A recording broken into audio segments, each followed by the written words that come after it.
It's Article 7 of the Hamas Charter, which calls for killing of Jews. So they're not just killing Israelis, it's killing of Jews. So let's call a spade, and that's what this is. Most of us have never studied Israel. Most of us have never been there. And even if you have, I don't know anybody who'd be better to speak to about the situation that's going on than Steven Shalowitz. Steven, I was telling people before you came on earlier about your long and distinguished bio. You are the host of Israelcast. Yes. Also, the One Way Ticket Show podcast with your degree from WashU, one from Johns Hopkins. You've got 2 paragraphs of education. It is amazing. I give you the credit because obviously you've done so much. You've traveled the world, and that's what we're going to get into here today to break down this Israel situation that's going on. And for people to know, I came across Steven and his remarkable bio and career through his brother Howard, who's an attorney in the St. Louis area. So good morning. Welcome in. We smile before we get to all the crap that we have to talk about. Thanks for taking time with us today. Listen, life is all about smiling, and I'm all for that. So thanks so much, and it's great to meet you in person, Vic, and it's wonderful to meet you, Lizzie, as well. And you're joining us from New York City this morning, correct? Right. I'm chiming in from New York City, which has been home since 2006, actually.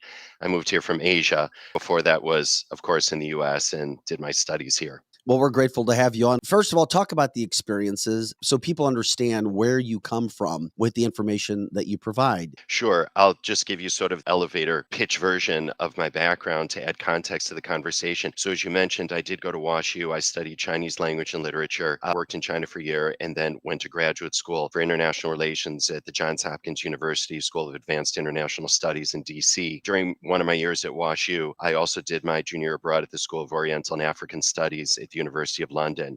So I had an extensive knowledge base about Asia. Apart from that, I had also done a lot of academic work throughout the years on Central Asia and the Middle East as well, both at the undergraduate and at the graduate level. And then since then, I've traveled really extensively throughout the Middle East. I've been from Algeria all the way to Iran, everything in between. I've been producing and hosting the Israelcast podcast on behalf of Jewish National Fund USA, which is a wonderful organization. Throughout the years, I have interviewed and spoken with experts and really delved into what Israel is all about, not only through the Israelcast podcast, but also some of the Middle East issues as well. You know, one of the reasons why I love to travel, yes, I love art and archaeology and cuisine and everything else and all those other reasons why people love to travel, but it's really to get between the headlines to really understand these countries and this region that we're talking about today that you just don't get in the news. I've posted several books that I recommend that people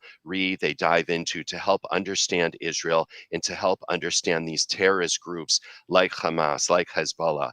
And it drives me crazy when the media calls them militants. They're not militants, they're terrorists. But, you know, I mean, I have several of them here: Harpoon, Israel, the anti-Israel agenda, and so on. When you started to see the headlines come out, but this was an attack on Israel, yet another one. There'd been somewhat peace over the last year to 2 years. Correct me if I'm wrong, but that's from our perspective of seeing it. And then all of a sudden, this happened. Number one, this was an attack. It is an attack. Israel's now responding. Your initial thoughts when you first started to see headlines and video and heard reports of what Hamas was doing in Israel? Well, I think just as a human being, I don't even know how I'm feeling. I don't want to say I was shocked, but I was heartbroken. I felt physically ill when I saw the images of these terrorists mowing down people, civilians, innocent people in cold blood, mowing down and taking hostage these party goers that are there at a music festival, taking mothers and their little children hostage, taking Holocaust survivors hostage, you know, these elderly without medication. They survived the Nazis, and taking them hostage and using them as human shields right now throughout Gaza. These are war crimes. And you know what's going to happen is the international community is going to forget about all this.